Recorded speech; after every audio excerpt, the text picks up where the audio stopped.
Hoy en día, hermanos, la prosperidad es uno de los grandes temas de la predicación y de la enseñanza cristiana.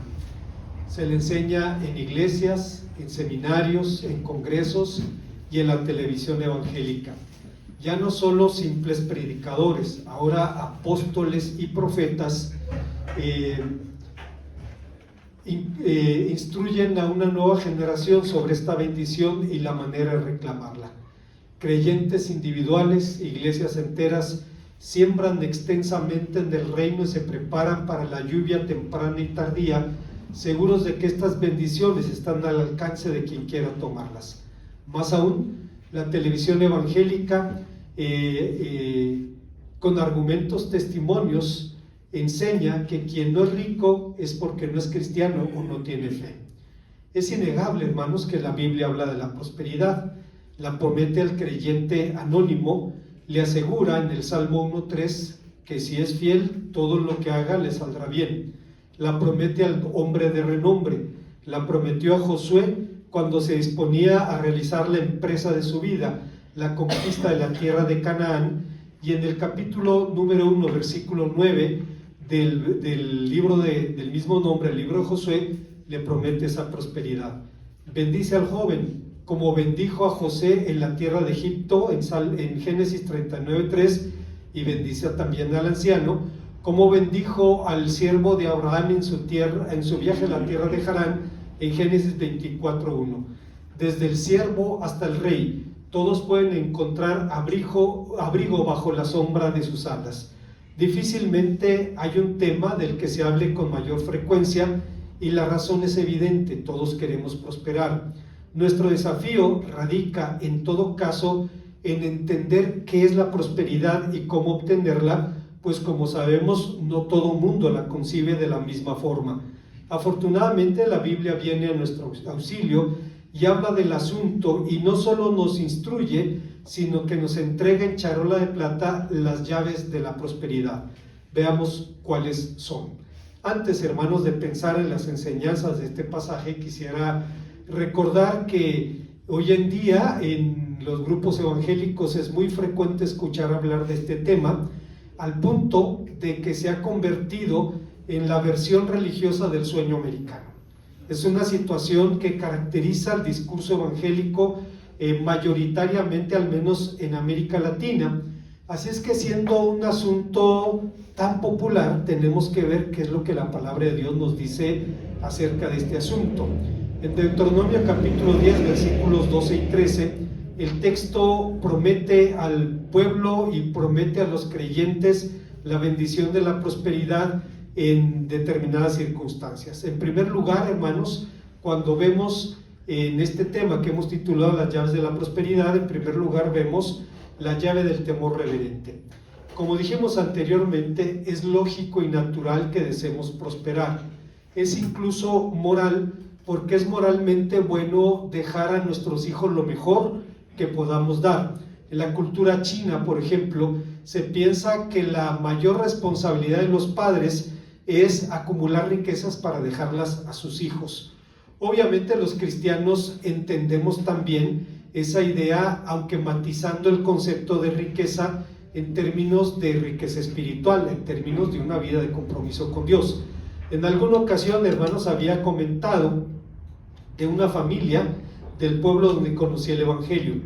Es un ejido allá en la comarca lagunera. Llegué allí para hacer el servicio social y el Señor me alcanzó a través del testimonio de la iglesia en ese lugar. Y el hombre que fundó la iglesia, don Tomás Medina, era un luchador social.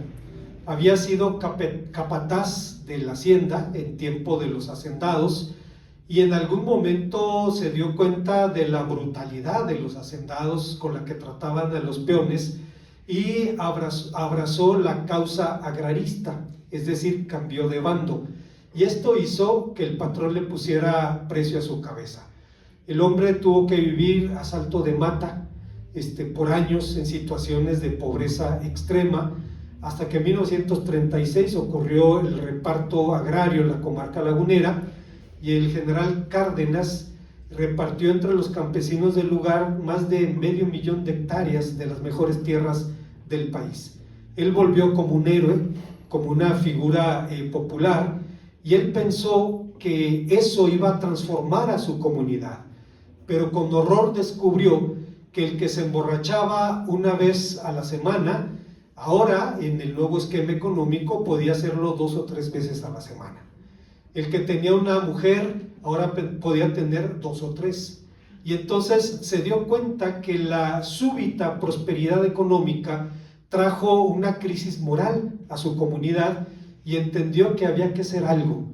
Y en ese tiempo conoció el Evangelio y empezó a compartir el Evangelio. Él fundó la iglesia llegando los domingos, prendía en los pueblos, los que venden algo ponen una bocina en su azotea, el que vende chicharrones, el que vende lo que usted quiera, y él vendía el Evangelio y compartía el Evangelio ahí. Llegaba solo, abría el lugar que después se convirtió en el templo, predicaba allí, oraba y terminaba y se regresaba a su casa y lo hacía cada domingo. Su esposa, dado que habían vivido tiempos muy difíciles, le pidió a Dios que no le diera la experiencia de la miseria, de la pobreza que habían vivido ella y su esposo, y que los prosperara económicamente, cosa que Dios hizo. La mitad de ellos prosperaron enormemente, la otra mitad tenían vidas decentes, no tan prósperas económicamente, pero los que se enriquecieron tenían familias deshechas, familias disfuncionales, y los que no lo hicieron y tenían forma de vida decente, porque eran creyentes, vivían más que desahogadamente, pero tenían familias estables. Y en algún momento la hermana Medina se dio cuenta y le pidió a Dios: Señor, perdóname porque te pedí mal, te pedí que los prosperaras y lo hiciste, pero no te pedí que los prosperaras en tus caminos. Entonces es una petición y es normal que roguemos que nuestros hijos tengan mayores bendiciones que las que hemos recibido. En todos los ejemplos antes mencionados, el verbo traducido como prosperar es tan gráfico que describe al que ha triunfado, al que ha alcanzado el éxito. Se le emplea unas 65 veces en el Antiguo Testamento con diversas traducciones. Curiosamente, este verbo no se utiliza en el pasaje que acabamos de leer.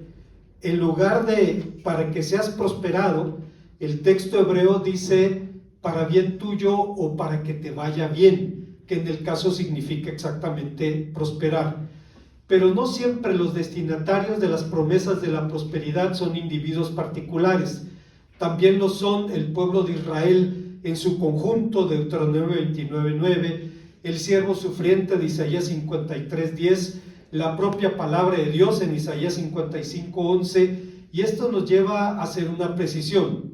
En todos los ejemplos anteriores, la prosperidad, tiene un sentido teológico, es decir, define el éxito que ha alcanzado el que cumple fielmente la voluntad de Dios, y no necesariamente tiene un sentido estrictamente económico. Esta prosperidad define la bendición de Dios al que hace su voluntad, y quizá el mejor ejemplo de esta realidad la encontramos en la vida del patriarca José. José es descrito como un varón próspero, allá en el libro de Génesis, y es descrito así porque el Señor prosperó sus obras en Egipto. Lo prosperó en la casa de Potifar. Siendo un jovencito, llegó allí como esclavo, pero rápidamente mostró sus capacidades y Potifar lo puso sobre toda su casa. Prosperó en la cárcel del faraón, de la cual se ocupó, dejando que el administrador simplemente le hiciera el trabajo. Lo prosperó en la administración pública, en el tiempo en el que el faraón lo puso para administrar la economía de la nación, pero siempre lo hizo en una posición de subordinación. De su abuelo el patriarca Isaac, la Biblia dice: y sembró aquella tierra y cosechó al 100 por 1, y lo bendijo Dios, y el varón se enriqueció y fue prosperado, y se engrandeció hasta convertirse en muy poderoso. De su padre Jacob, la Biblia dice: se enriqueció muchísimo y tuvo muchas ovejas, siervos y siervas, camellos y asnos. Pero de él no se dice lo mismo aunque el faraón lo puso sobre toda su casa para que gobernase a su pueblo, y solo él sería mayor en la tierra de Egipto sobre el trono. Aunque el faraón le dio un collar y su sello real y ordenó que Egipto doblara su rodilla delante de él, la Biblia no dice una palabra sobre la riqueza personal de José. Es claro que Dios mide la prosperidad con su propia vara. Por supuesto que el que lee sin mayor análisis prosperarás y no pedirás prestado, que el Señor te ponga en primer lugar y no en último, y siempre estés por encima de los demás, como dice Deuteronomio 28:13, puede producir en muchos el mismo resultado fatal de la fe de aquellos que tarde o temprano se sienten defraudados en sus ilusiones. En contraste, Dios puede prosperar al siervo siendo siervo, no tiene que ser cabeza, puede ser prosperado siendo cola, utilizando una figura bíblica. ¿Cuáles son entonces las llaves de la prosperidad? La primera llave es el temor al Señor. Y cuando hablamos del temor al Señor, siempre ocurre la pregunta de qué es concretamente el temor al Señor, y es una pregunta legítima, porque en la lengua del Nuevo Testamento la palabra para temor es phobos, y ustedes saben que phobos es el sufijo de más de 500 palabras en español que hablan de tipos de temores o fobias, desde agerofobia hasta zoofobia, o sea, todo el alfabeto lo recorren, más de 500 palabras que hablan de un temor que puede tener un origen en la experiencia o puede ser un temor patológico.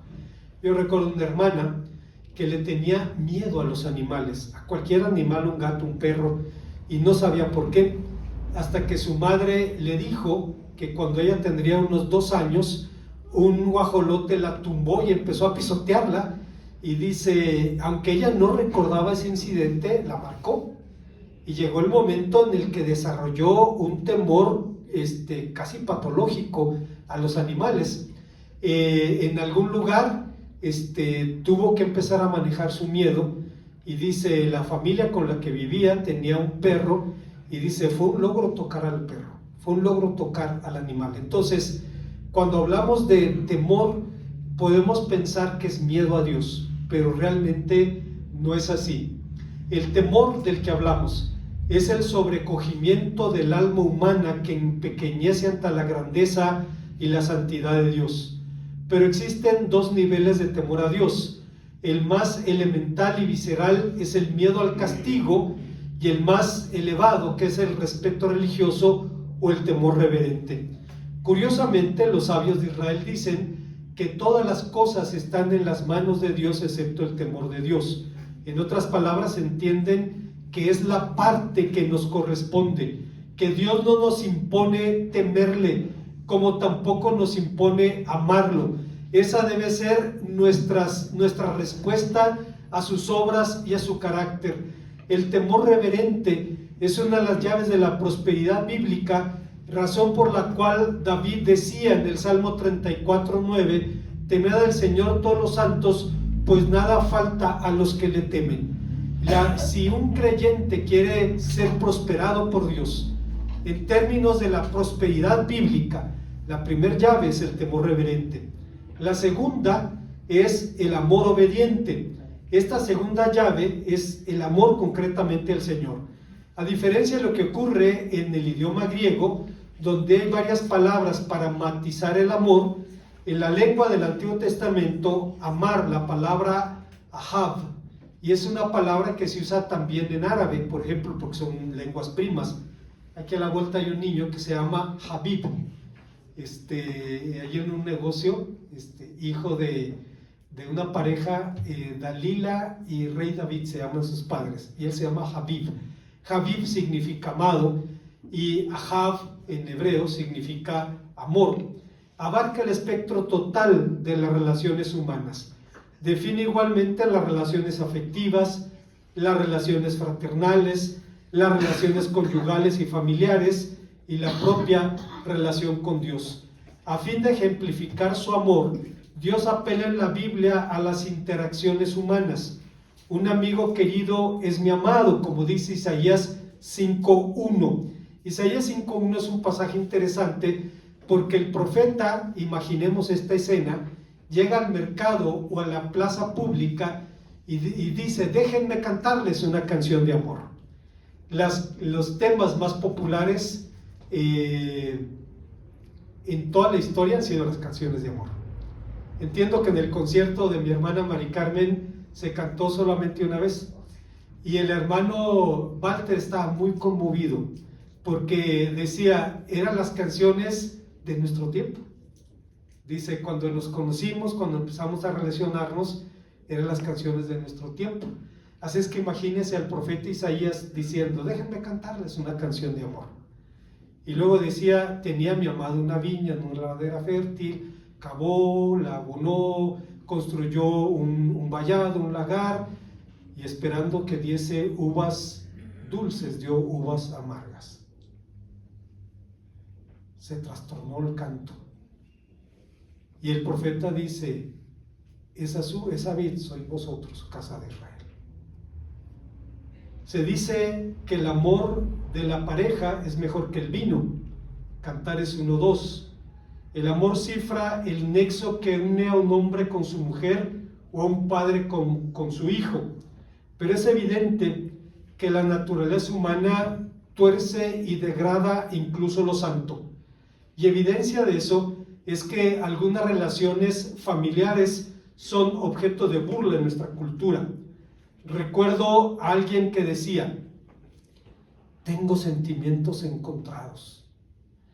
Es como ver a mi suegra que se va a un precipicio en mi carro nuevo. Es decir, no le preocupaba la suegra, le preocupaba el carro. Pero contra lo que dice nuestra cultura, el amor puede unir a una suegra y a una nuera en relaciones profundas y estrechas. Ruth 4:16. Recordamos la palabra de Ruth que le dice a su suegra: no me pidas que te deje ni me aparte de ti, porque a donde quiera que fueres iré yo, tu pueblo será mi pueblo, tu Dios será mi Dios, así me haga el Señor y aún me añada que solo la muerte hará separación entre nosotros. De esa misma degradación se habla en la Biblia cuando se habla de la enfermedad del amor, es decir, la compulsión sexual, de la obsesión enfermiza por una persona. Y usted recordará la historia de 2 Samuel 13 de un tipo que se obsesionó con su propia media hermana, a llegar al punto de abusar de ella. Si usted se pregunta, ¿por qué la Biblia cuenta historias así? ¿Por qué ocupar tinta y papel para hablar de cosas tan terribles? Porque el incesto es una realidad de la que no se puede escapar. Forma parte de la realidad de la maldad humana. Había comentado hace algún tiempo de una mujer que llegó un sábado al templo y empezó a timbrar, pero insistentemente. Salió mi esposa y abre la puerta y no conoce a la persona. Y le dice: vengo a decirle, dice la mujer, que la Biblia es un libro promiscuo. Buenos días, señora. Perdón, no entiendo de qué me está hablando. Ah, sí, eso de que un hombre se acostó con su hija y tuvo hijos con ella. Ah, usted está hablando de la historia de Lot, seguramente. No sé de qué, pero allí está en la Biblia. No, sí, allí está. ¿A usted le escandaliza que la Biblia hable del incesto? ¿Usted cree que eso nada más pasó en la Biblia? El incesto es una realidad tan monstruosa que se convierte en secreto familiar. Es una realidad que sigue presente, pero no se habla en voz alta de ese problema porque es tan escandaloso que preferimos echarle tierra. ¿Le escandaliza que la Biblia hable de eso? Cuando la Biblia habla de eso, habla de cómo somos los seres humanos. Pero la Biblia no solo habla de cómo somos los seres humanos, habla también de cómo es Dios. y de que a pesar de lo que somos, envió a Jesucristo a morir por nosotros. La mujer empezó a titubear y dice, no lo había pensado de esa manera, cerró su Biblia y se fue, nunca la volvimos a ver. La palabra amor se utiliza en el Antiguo Testamento en todos esos sentidos, pero es necesario que para que el amor merezca ese nombre, debe tener una base más sólida que los meros sentimientos, y esa base es la voluntad. Es la razón por la que San Pablo decía en su hermoso himno de 1 Corintios 13, este amor del que hablo es lento para perder la paciencia, procura ser constructivo, no es dominante ni posesivo, no está ansioso por causar una buena impresión en el otro, no tiene ideas exageradas de su propia importancia. El amor guarda las formas debidas y no busca su propia ventaja, no es quisquilloso, no tiene en cuenta lo malo ni se regocija cuando descubre la maldad en otros. Al contrario, se alegra cuando prevalece la verdad. El amor no tiene límites en su resistencia, no tiene fin en su confianza, no pierde jamás la esperanza, puede resistir y sobrevivirlo todo. De hecho, es lo único que permanece cuando todo lo demás ha caído o ha caducado. Amar es una decisión. Y si hablamos de estas malas lecturas de la palabra amor, no es ni para elogiar ni para recomendar esas conductas, sino para demostrar cómo podemos pervertir incluso lo más sagrado. Amar es una decisión, pero es claro que el amor bíblico contiene también un elemento emocional. Claro que es emocionante, sobre todo si somos bien correspondidos. Recuerdo un chico de la iglesia, que sigue soltero, ya tiene casi 40 años ahora, que en alguna ocasión hablaba de que estaba enamorado de otra persona. Y le dice mi hija, porque eran amigos, ¿y ya se lo dijiste? No. ¿Por qué? Porque es muy bonito amar en secreto. No, amar en secreto no sirve de nada, ve y díselo. Si te corresponde bien, si no, búscate otra, pero estar ilusionado con un amor emocional, romántico, no te sirve de nada, no te sirve de nada. Es emocionante, sobre todo si somos bien correspondidos, pero el amor no es sentimental en su esencia.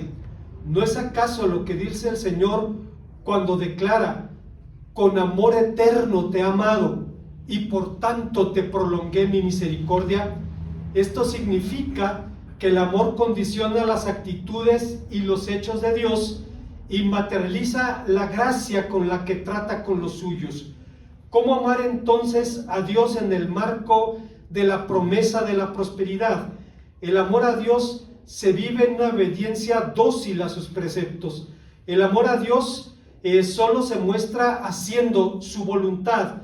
Comentando la súplica evangélica, hágase la voluntad de Dios en el cielo como en la tierra, Martin Lloyd-Jones, un predicador del siglo pasado, un hombre que sabía bien de lo que era la obediencia porque era médico de la reina Isabel, pero todo su tiempo estuvo luchando con el llamado al pastorado, y en algún momento abandonó la carrera de medicina, de ser el doctor de la reina, para hacerse pastor.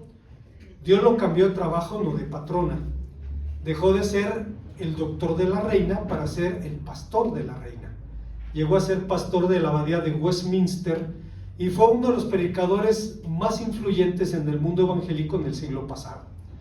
Martin Lloyd-Jones dice: en los cielos la voluntad de Dios se cumple siempre de forma perfecta. En la Biblia solo tenemos tenues metáforas acerca de esto, pero son suficientes para saber que si algo es característico del cielo, es que todo y todos giran en derredor de Dios y que todos están ansiosos por hacer su voluntad, engrandeciendo así su nombre. Los ángeles, por así decirlo, están dispuestos a volar en cuanto Él lo diga. En los cielos el deseo supremo de todos es hacer la voluntad de Dios y con ello alabarlo y adorarlo, y debiera ser el deseo de todo cristiano genuino que en la tierra sea igual. Pero la obediencia es más que un simple deseo. La obediencia es, como decía Juan Calvino, el verdadero culto a Dios. Y todo lo demás son apéndices. De modo que la segunda llave de la prosperidad nos enfrenta a la obediencia personal y plantea preguntas ineludibles. ¿En qué área de mi vida me es más difícil practicar la obediencia? ¿En el amor y en la aceptación a mi prójimo? ¿En el orgullo o la arrogancia? ¿En el ámbito sexual o moral? ¿En la pureza física o espiritual? ¿En alguna forma de idolatría? No debemos olvidar que Dios toma muy en serio las actitudes y las acciones con las que respondemos a sus demandas. Hay una tercera y última idea en este pasaje. Estamos hablando de las llaves de la prosperidad y la tercera llave es el servicio exclusivo. La tercera llave tiene que ver con el servicio al Señor, pero es necesario aclarar que servir no describe en este contexto actos de servicio o asistencia personal. La semana pasada meditábamos en la experiencia del profeta Eliseo y decíamos que por años antes de que recibiera la estafeta de su padre espiritual, el profeta Elías, Dios lo consagró al apostolado de las cosas pequeñas. Es decir, se convirtió en su asistente personal. Yo creo que no había desperdicio en esta experiencia porque estuvo con Elías por años, viendo lo que hacía, cómo vivía, cómo enseñaba, cómo predicaba. Yo creo que no fue un tiempo de desperdicio, fue un tiempo de formación. Y Dios lo usó en ese contexto del apostolado de las cosas pequeñas. Recuerdo a un autor católico, uno de los autores católicos más leídos por evangélicos. Habrá quien se escandalice al escuchar esto, pero en el mundo del pensamiento cristiano las barreras denominacionales se reducen porque a final de cuentas son hombres y mujeres que piensan y meditan la palabra de Dios para vivirla. Recordaba al padre Henry Nouwen, un sacerdote holandés, profesor de Harvard, de Yale y de Notre Dame. Estamos hablando de una vaca sagrada. Él, ustedes conocen su historia, llegó a los pies de Cristo a través del cuadro de Rembrandt, El regreso del hijo pródigo, y después de que este cuadro y el estudio de la parábola del hijo pródigo cambió su vida, él dejó su cátedra en las universidades para irse al Arca a pastorear enfermos mentales. Nos preguntaremos, ¿los loquitos necesitan un pastor? ¿Alguien que los escuche? ¿Alguien que ore por ellos? ¿Alguien que cuide de ellos? Sí. Y me sorprende que el hombre dejó los reflectores en el ámbito universitario para ir a cuidar enfermos mentales y a sus cuidadores. Así es que servir no describe en este contexto actos de asistencia personal, aunque Dios puede involucrarnos en esto. No tiene un sentido ministerial, como cuando hablamos, por ejemplo, ahora de los años de servicio de un pastor. Hoy día cualquier pastor duplica o triplica el tiempo del pastorado de Pablo, no con los mismos frutos, El ministerio de Pablo fue relativamente breve. Ahora cualquier pastor llega a 40, 50, 60 años de ministerio, si Dios le da una vida larga, pero no con los mismos frutos, obviamente. Tampoco describe aquí los actos del culto, pues aunque la Biblia llama servicio al culto, como le llamamos también nosotros, y aunque Israel había servido al Señor, había servido ídolos, sacrificando sus propios hijos, el servicio no es algo esencialmente litúrgico. Cuando alude a Dios, al Dios verdadero, significa optar por Él, elegirlo como Dios único, declararlo como la razón de la meta del culto y de la vida. Y es justamente la idea que Josué expresó en su discurso de despedida. Tenía 110 años. Estaba fuerte todavía, pero sabía que su fin se acercaba. Cuando estamos conscientes de que nos quedan menos años que antes, y usted tiene algo que compartir, pues quiere hacerlo. Platicaba con mi hermana Mari Carmen hace un momento de eso, y me decía, lo que Dios me dio y pude aprender, quiero compartirlo. Poco, mucho, quiero compartirlo. Quiero que sea bendición. Al final se trata de eso. Josué tenía 110 años. Y llega y convoca al pueblo y les dice en Siquem: y si mal os parece servir al Señor, escogeos hoy a quien sirváis. Si a los dioses a quienes sirvieron vuestros padres cuando estaban al otro lado del río, o a los dioses de los amorreos en cuya tierra habitáis, pero yo y mi casa serviremos al Señor. El pueblo le dice: no, sino que al Señor tu Dios serviremos. Piénsenlo bien, es un Dios celoso, no soportará vuestras rebeliones, no, sino que al Señor tu Dios serviremos.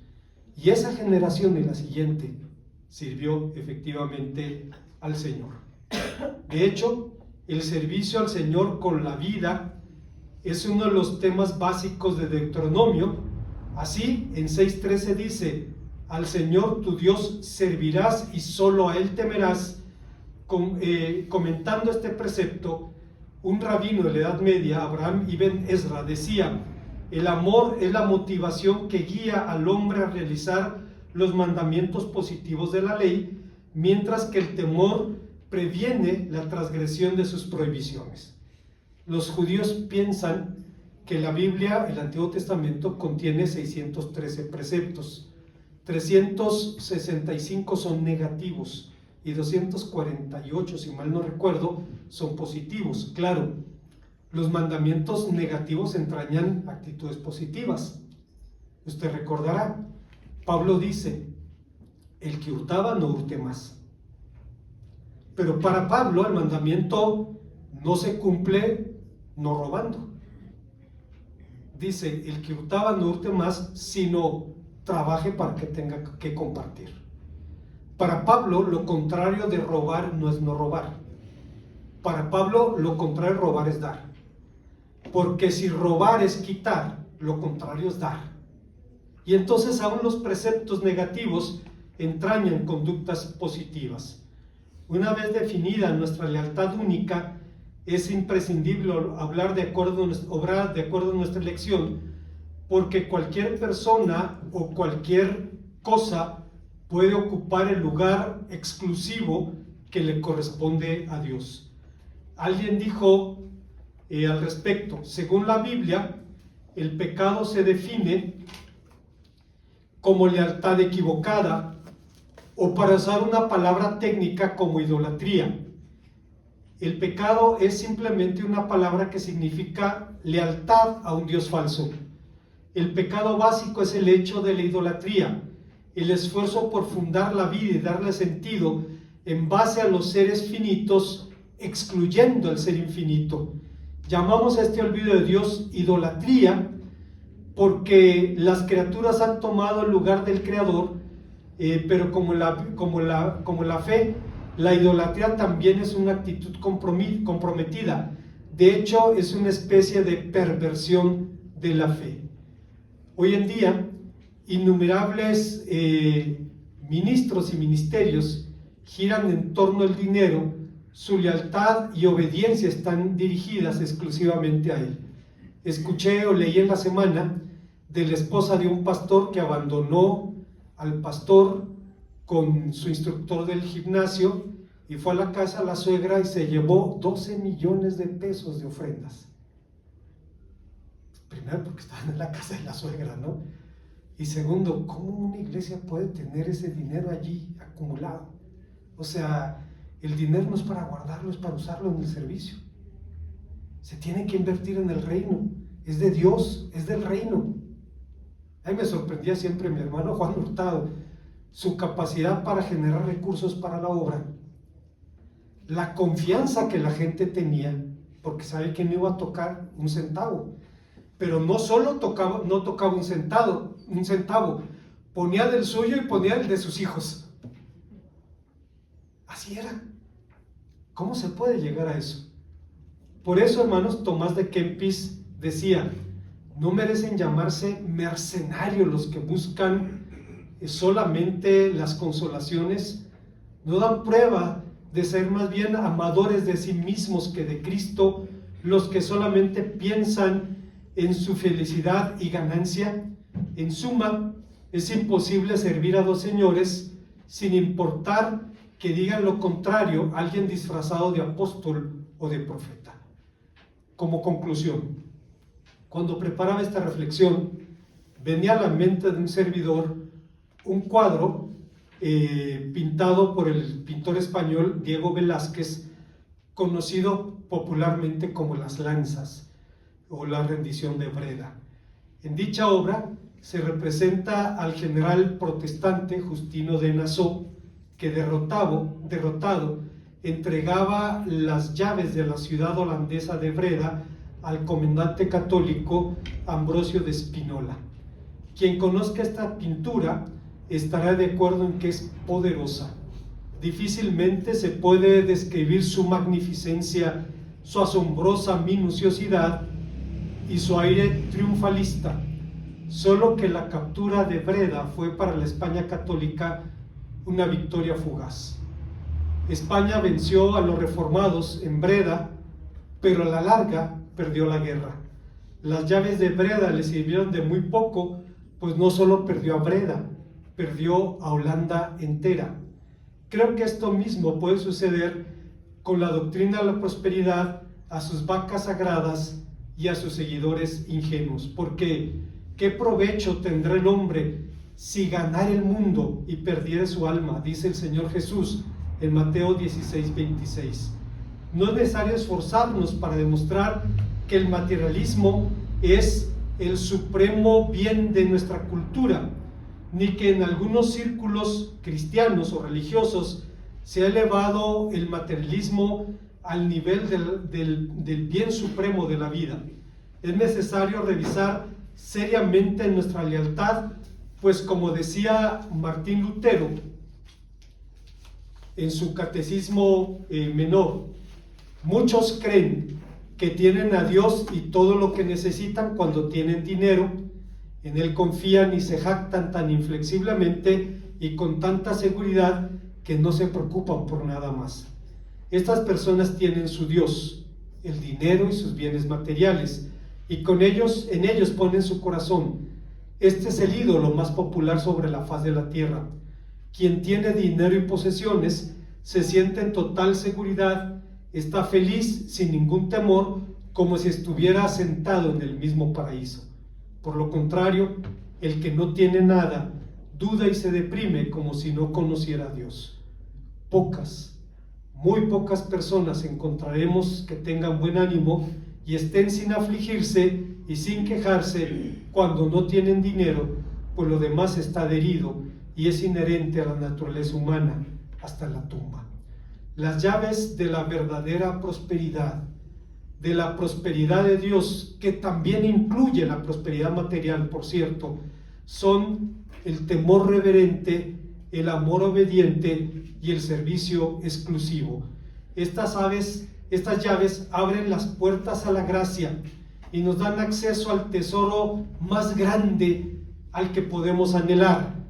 Podemos recordar las palabras del salmista cuando decía en el Salmo 75:25: ¿a quién tengo yo en los cielos sino a ti? Y fuera de ti nada deseo en la tierra. En contraste, las llaves de la falsa prosperidad, de la prosperidad idolátrica, cierran las puertas de una prisión que atrapa miles de incautos Pero en esto del engaño siempre hay un grado de corresponsabilidad. Es como cuando alguien en la calle te ofrece una alhaja de oro por una fracción de su valor y crees que hiciste el negocio de tu vida hasta que el dedo se te pinta de verde y te das cuenta que no solamente te engañaron, sino que quisiste engañar. Esa es la realidad. Cuando se pinta el dedo de verde, ¿quién quería engañar a quién? Es realmente una víctima inocente quien pretendía aprovecharse de una desgracia ajena para una prosperidad fácil por la simple sugestión de su propia necedad o ambición. La respuesta obviamente es no. Una vez más, la prosperidad es uno de los grandes temas hoy día. Si usted abre su tele en enlace, no va a encontrar otro tema. La idea es y Dios lo va a enriquecer de esa manera. La única prosperidad que las ovejas van a ver va a ser la del pastor que los trasquila, o el apóstol o profeta, como usted quiera llamarle. Es la única prosperidad que usted va a ver. Es un sueño de incautos, porque la Biblia habla de otra clase de prosperidad. En la Biblia, éxito es hacer la voluntad de Dios. Y cuando usted hace la voluntad de Dios, Dios no se queda con nada. Yo no sé si usted ha pensado algún día, ha estado en su casa y visto lo que Dios le haya dado, poco o mucho, y se haya preguntado, ¿de dónde salió esto? Y entiende, de la mano de Dios. De la mano de Dios. Entonces, Dios no se queda con nada, pero las llaves de la prosperidad de Dios son, una vez más, el temor reverente, el amor exclusivo y el servicio único a nuestro Dios. Oremos al Señor. Gracias, Padre Santo, te damos porque nos permites una vez más reunirnos en tu casa y en tu nombre, dispuestos a meditar en tu palabra y a agradecerte, Señor, tu dirección para nuestra vida, para que, Padre, puedas en tu misericordia infinita derramar en la vida de tus siervos y de tu iglesia mucho más de lo que necesitamos. Te bendecimos por esto, en Cristo Jesús.